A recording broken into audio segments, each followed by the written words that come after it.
7. Rebirth of a Utopia. In order to accommodate the various filming groups and avoid too much chaos, we set up a schedule that group could book ahead of time. 24 hours after the official opening of the space, we had received over 100 email RSVPs. Within the first week, all our time slots were essentially booked. The problem was that most of the people who had gotten slots were the ones who had been at the opening event or were probably involved in the New York film or art scene. I don't have anything against those people, I am one of them. But my intention for this project was to open the experience to any type of person. For instance, the first group that came to shoot a film in a gallery walked in with their own HVX camera, tripod, boom microphone, and lighting equipment. This seems to go against the whole purpose of my idea.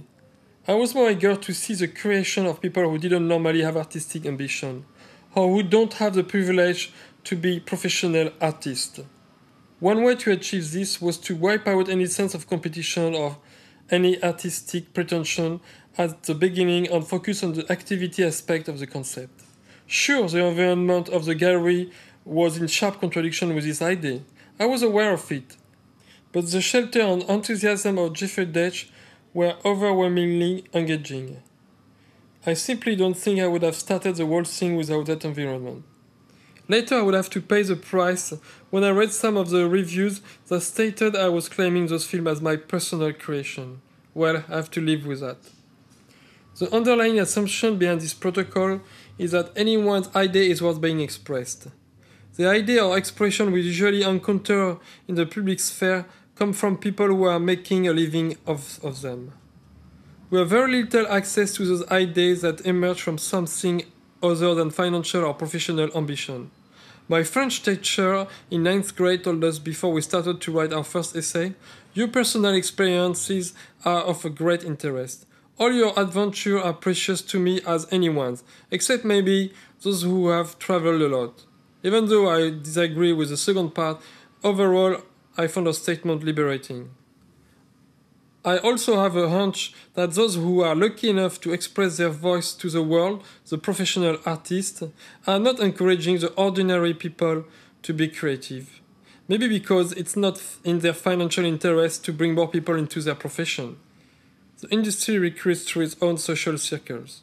Recently, someone from a creative field approached me and said, "It's amazing. I saw my best friend from school the other day and he told me he had just worked with you. It's such a small world." Yes, it's a small world because we don't share it, I answered. Okay, now I'm quoting myself. How much worse can I get? Please forgive me.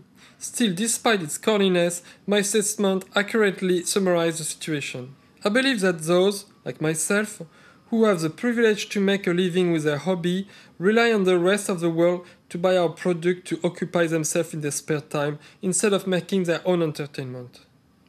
Another discouraging element of people's creative power comes from the link between creativity and childhood. Part of the process of maturing is giving up on building the funny stuff, drawing, imagining, and so on. Unless you are lucky enough to prove that your childish activities are financially worthwhile, these interests are regarded as things of immaturity.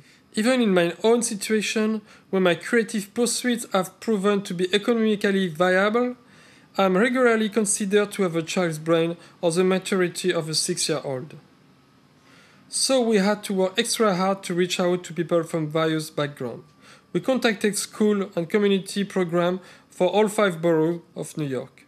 Since all the appointments got taken right after the opening, the gallery staff would open the space at special times during the weekend when the gallery was normally closed. We would have teachers or community program leaders come in on their off time and we would schedule them a special time.